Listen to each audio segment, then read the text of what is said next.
नमस्कार, मैं हूं अभय श्रीवास्तव और आप देख रहे हैं सासा polity my point of view. INDIA Indian national developmental inclusive alliance 28 पार्टियों का एक ऐसा गठबंधन जिसने संकल्प लिया था कि नरेंद्र मोदी की 10 वर्ष की शासन के कारण जो अव्यवस्था फैली है देश में, उससे देश को मुक्ति दिलाएगी। और इसके लिए उनकी बैठक 19 दिसंबर 2023 को दिल्ली में हुई। उस बैठक में 27 पार्टियों के शीर्ष नेता और झारखंड मुक्ति मोर्चा की तरफ से उसके राज्यसभा सांसद महुआ माझी उपस्थित रही। इंडिया गठबंधन की जो बैठक हुई उसमें बहुत सारे मुद्दों पर चर्चा हुई, लेकिन बाहर आने के बाद जो प्रेस वार्ता में प्रेस के साथ जो ब्रीफिंग दी गई उसमें जो बातें कही गई उस पर फोकस ये था कि बैठक में सिर्फ सीट शेयरिंग पर बात हुई और ये निर्णय लिया गया कि 31 दिसंबर के पहले सीट शेयरिंग का काम कंप्लीट कर लिया जाए। सारी पार्टियों का, खास करके क्षेत्रीय पार्टियों का, जिसमें नीतीश कुमार, ममता बनर्जी, अरविंद केजरीवाल, अखिलेश यादव, इन सारे नेताओं का जोर इस बात पर था कि जितना जल्दी हो सके सीट शेयरिंग का फॉर्मूला तय किया जाए, सीटों पर समझौता किया जाए और अपने अपने उम्मीदवारों का नाम घोषित किया जाए ताकि चुनाव की तैयारी की जा सके। बाहर ऐसा निर्णय लिया गया, बताया गया, लेकिन क्या इतना ही निर्णय था? 3 घंटे की बैठक में बहुत सारी बातें हुई जो या तो पत्रकारों से या देश से छुपाया गया या फिर लगा कि अभी की परिस्थिति में इन बातों की चर्चा करना शायद उतना उचित नहीं होगा। अंदर की जो बातें छन छन के आ रही है विभिन्न स्रोतों से, उस पर अगर बात करें तो पता चलता है कि इंडिया गठबंधन की बैठक में काफ़ी अफरा तफरी रही। अचानक से पश्चिम बंगाल की मुख्यमंत्री ममता बनर्जी ने मल्लिकार्जुन खड़गे का नाम संयोजक के लिए प्रस्तावित कर दिया। ममता बनर्जी ने कहा कि क्योंकि मल्लिकार्जुन खड़गे बुजुर्ग हैं, अनुभवी हैं, दलित समाज से आते हैं और दक्षिण भारत से हैं, इसके कारण वो प्रधानमंत्री पद के स्वाभाविक उम्मीदवार हैं। उनके इस प्रस्ताव का समर्थन दिल्ली के मुख्यमंत्री अरविंद केजरीवाल ने किया, लेकिन इसका बहुत अन्य पार्टियों ने विरोध भी किया। इससे आहत लालू प्रसाद यादव और कांग्रेस पार्टी खुद भी थे। कांग्रेस पार्टी ने सोचा ही नहीं था कि इंडिया की बैठक में अचानक से मल्लिकार्जुन खड़गे का नाम प्रधानमंत्री पद के लिए प्रस्तावित कर दिया जाएगा। लेकिन ये मल्लिकार्जुन खड़गे का नाम प्रस्तावित करने के पीछे जो ममता बनर्जी की राजनीति रही है उसको भी समझ लीजिए। हाल के दिनों में खास करके भारत जोड़ो यात्रा के बाद कांग्रेस को लगने लगा था कि राहुल गांधी की जो छवि है वो काफ़ी सुधरी है और उनकी स्वीकार्यता देश में बढ़ी है। हिमाचल और कर्नाटक के जीत के बाद उनका ये जो सोच था, उनकी जो अवधारणा थी वो और भी मजबूत हुई थी। अभी तेलंगाना में भी उनकी जीत हुई। ये अलग बात है कि तीन राज्यों में हार भी हुई। फिर भी कांग्रेस पार्टी भारत जोड़ो आंदोलन के बाद जो राहुल गांधी की छवि में सुधार हुआ है, इसको छोड़ना नहीं चाहती और क्षेत्रीय पार्टियों की जो छत्रप है वो चाहते हैं कि जो उपलब्धि कांग्रेस ने हासिल की है, जो उपलब्धि राहुल गांधी ने हासिल की है अपने 4000 किलोमीटर की पैदल यात्रा के बाद, वो उसे मिट्टी में मिलाना चाहते हैं। और इसी के कारण, इसी उद्देश्य से मल्लिकार्जुन खड़गे का नाम प्रस्तावित किया गया। लेकिन उसका विरोध सिर्फ कांग्रेस पार्टी की ओर से नहीं, लालू यादव और नीतीश कुमार ने भी किया। क्योंकि जब लालू यादव और तेजस्वी यादव दिल्ली से निकले थे तो बड़े जोर शोर से, काफ़ी उत्साह में थे। उन्होंने अपनी पुरानी शैली में कहा था कि हम जा रहे हैं, दिल्ली में बैठक करेंगे और हम सभी पार्टियां मिल करके नरेंद्र मोदी की सरकार को उखाड़ फेंकेंगे। 2024 के चुनाव में किसी भी हालत में भारतीय जनता पार्टी को जीतने नहीं देंगे। जब दिल्ली पहुंचे तो उनकी जो आवाज़ थी उतनी ही बुलंद थी। उन्होंने दिल्ली पहुंच करके भी ये जोर दिया कि सब पार्टियां अपने मतभेदों को भुला करके नरेंद्र मोदी को हराने के लिए एकजुट होकर के चुनाव में जाएंगी और नरेंद्र मोदी को हराएंगी। लेकिन बैठक खत्म होने के बाद पत्रकार को ब्रीफिंग करने के पहले ही लालू यादव और नीतीश कुमार बैठक छोड़ के चुपचाप चले गए। ऐसा क्यों हुआ? क्योंकि लालू यादव जो शुरू से पटना बैठक से इंडिया गठबंधन का दुल्हा के रूप में राहुल गांधी को प्रस्तावित करते आ रहे थे, उन्हें मल्लिकार्जुन खड़गे का नाम प्रस्तावित करना अच्छा नहीं लगा और उन्होंने अपना विरोध जताने के लिए उस बैठक से चुपचाप बाहर निकल गए। नीतीश कुमार की पार्टी जनता दल यूनाइटेड ने बिहार में पोस्टर लगाए थे कि एक ही निश्चय एक नीतीश कुमार। लबोलुबाब ये था कि अगर इंडिया गठबंधन को 2024 के चुनाव में जीतना है और उसे जीत चाहिए तो नीतीश कुमार को गठबंधन का प्रधानमंत्री पद का उम्मीदवार बनाया जाए। नीतीश कुमार भले ही कई बार ये कहते आए हो कि वो किसी पद के उम्मीदवार नहीं है, कोई पद नहीं चाहते, बल्कि वो विपक्षी पार्टियों का गठबंधन चाहते हैं। भाई किस लिए? आप तो नरेंद्र मोदी के साथ थे, एनडीए में थे। एनडीए को आपने छोड़ करके आरजेडी से समझौता इसलिए किया क्योंकि वहां पर प्रधानमंत्री पद के लिए कोई वैकेंसी नहीं थी। आप जितना भी कहें, लेकिन शायद जनता इतनी मूर्ख भी नहीं है कि वो नहीं समझती है कि चूंकि एनडीए में प्रधानमंत्री पद के लिए कोई रिक्त स्थान नहीं है, वहां पर पहले से बहुत सारे नेता मौजूद हैं और भारतीय जनता पार्टी इतनी सशक्त पार्टी है कि उसके साथ रहते हुए नीतीश कुमार प्रधानमंत्री पद की कभी सोच भी नहीं सकते।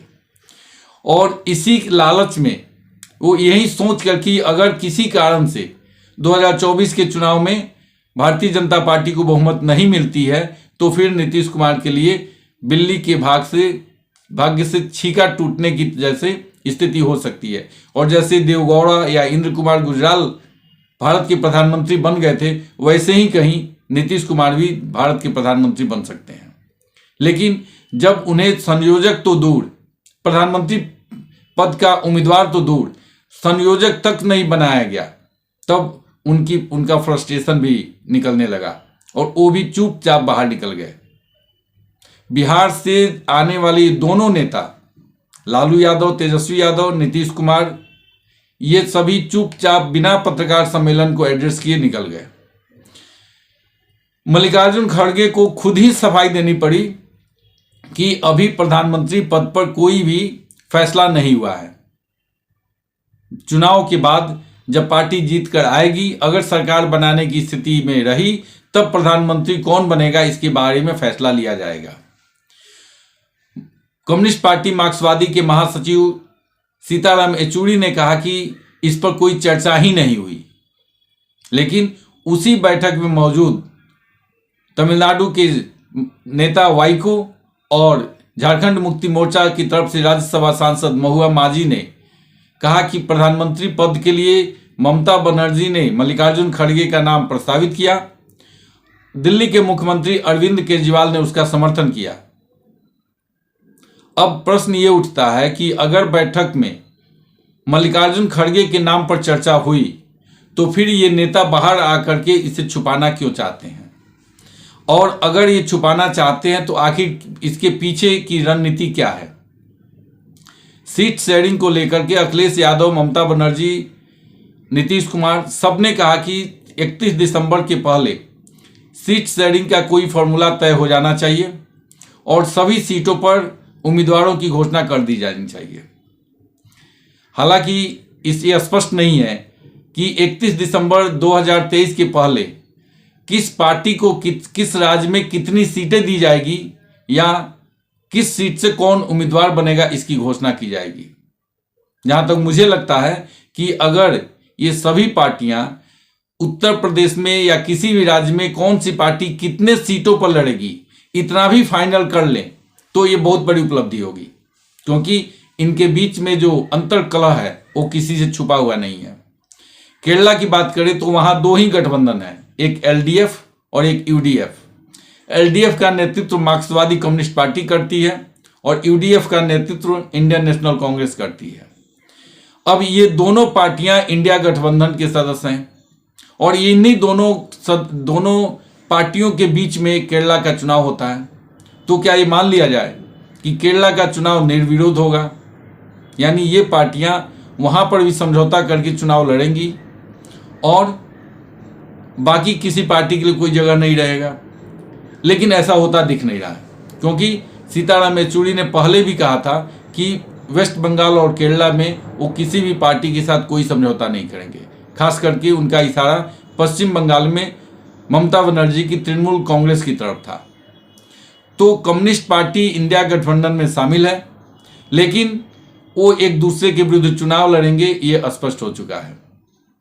अभी हाल ही के दिनों में जब 5 राज्यों के विधानसभा चुनाव हो रहे थे, तब अखिलेश यादव ने कांग्रेस के बारे में कहा था कि कांग्रेस एक धूर्त पार्टी है, चोर पार्टी है, विश्वासघाती पार्टी है।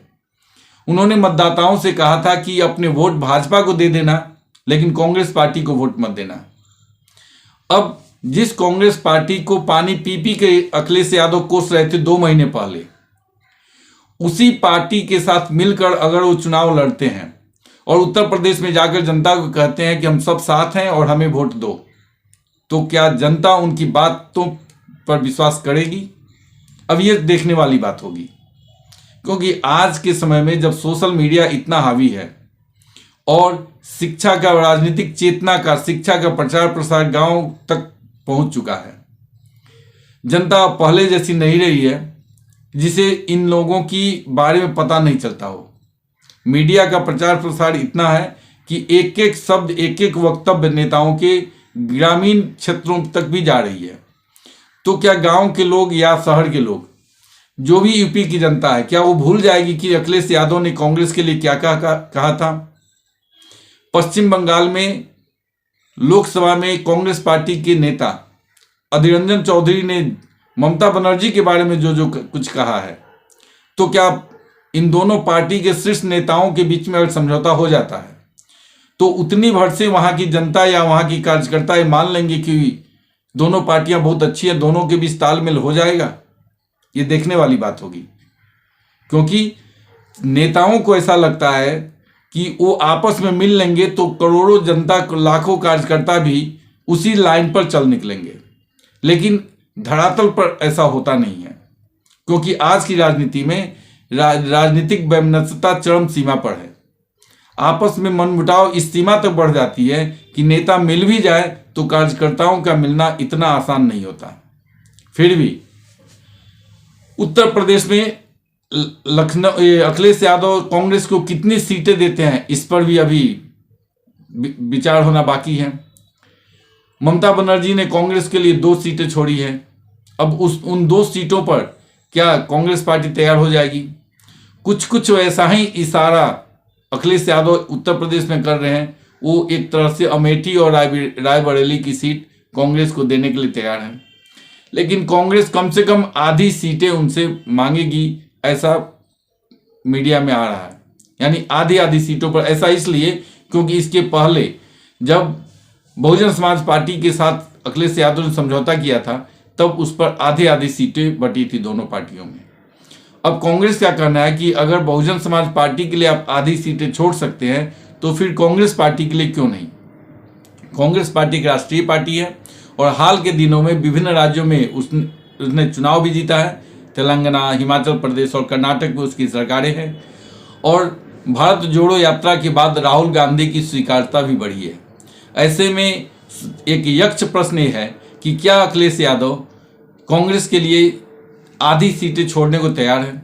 लेकिन अखिलेश यादव के लिए भी ऐसी मजबूरी है कि अगर वो कांग्रेस को सीटें नहीं देते हैं या फिर इंडिया गठबंधन में नहीं रहते हैं, अकेले चुनाव लड़ते हैं, तो फिर मुस्लिम वोटों का जो विभाजन होगा उसका जो रिस्क है वो अखिलेश यादव लेने की स्थिति में नहीं है। क्योंकि ये हकीकत है कि मुसलमानों में कांग्रेस के प्रति आकर्षण बढ़ा है। ऐसा इसलिए नहीं है कि कांग्रेस ने उसके लिए, मुसलमानों के लिए कोई बड़ा काम कर दिया हो। उन्हें लगता है कि कांग्रेस पार्टी एक राष्ट्रीय पार्टी है और वहीं भारतीय जनता पार्टी को हरा सकती है। ऐसे में देश भर के मुसलमानों का झुकाव कांग्रेस पार्टी की तरफ बढ़ा है, और अगर अखिलेश यादव और कांग्रेस अलग अलग चुनाव लड़ते हैं तो मुस्लिम वोटों का विभाजन होगा और इसका प्रत्यक्ष फायदा भारतीय जनता पार्टी को होगा। तो अखिलेश यादव को भी अपनी राजनीति और अपनी पार्टी दोनों को बचाने के लिए समझौता में जाने के अलावा कोई विकल्प नहीं बचा है। वो चाह करके भी कांग्रेस को इग्नोर नहीं कर सकते। कितने सीटों पर समझौता होगा इसका भी अभी निर्णय होना बाकी है। अब अगर बिहार की बात की जाए तो जिस आशा में नीतीश कुमार इंडिया गठबंधन या विपक्षी पार्टियों का एक गठबंधन बनाने के लिए बहुत उछल कूद मचा रहे थे, वो उस समय से आज तक यही कहते आ रहे हैं कि मुझे किसी पद की लालच नहीं। अगर पद की लालच नहीं रहती तो वो एनडीए छोड़ते ही नहीं, क्योंकि वो मुख्यमंत्री तो पहले भी थे।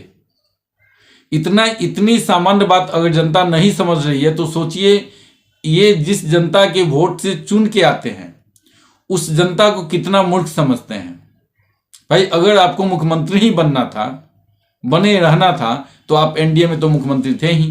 फिर आपको नरेंद्र मोदी को हराने की इतनी जल्दीबाजी क्यों थी? क्यों आपने एनडीए को क्यों छोड़ा? मुख्यमंत्री तब भी थे, आज भी हैं। अगर आपने एनडीए को छोड़ा तो इसका कोई उद्देश्य तो होगा। इसका एकमात्र उद्देश्य तो यही था कि अलग आएंगे तो प्रधानमंत्री पद का उम्मीदवार बन जाएंगे। अब उसमें सीटों के बीच समझौता कितना होता है, क्योंकि जब भारतीय जनता पार्टी के साथ नीतीश कुमार थे तो उन्हें 17 सीटें दी गई थी। अब इंडिया गठबंधन के साथ आरजेडी कितने सीटों पर लड़ेगी और नीतीश कुमार को कितने सीटें दी जाएगी, ये देखने वाली बात है। अभी हाल ही के दिनों में अरविंद केजरीवाल ने पंजाब की जनता से अनुरोध किया था कि आप पंजाब की सभी सीटों पर आम आदमी पार्टी को जिताइए। आम आदमी पार्टी को भरोसा है कि दिल्ली में कुछ सीटों पर और पंजाब की मैक्सिमम सीटों पर आम आदमी पार्टी की जीत होगी। किसी भी हालत में आम आदमी पार्टी कांग्रेस के लिए ज़्यादा सीटें छोड़ने को तैयार नहीं होगी। इन सारी चीज़ों का जब आकलन किया जाता है तो सीट शेयरिंग का फॉर्मूला 31 दिसंबर तो क्या, अगर 31 जनवरी तक भी ये लोग कर लें तो इसे बहुत बड़ी उपलब्धि माना जाएगा। कल के बैठक में निर्णय लिया गया है कि सामूहिक रैली की जाएगी और उस रैली का आयोजन जनवरी में किया जाएगा। मेरा कहना है कि रैली जनवरी में क्यों, इससे ज़्यादा उपयुक्त समय क्या हो सकता है जब विपक्षी 150 सदस्यों को राज्यसभा और लोकसभा से सस्पेंड किया गया है।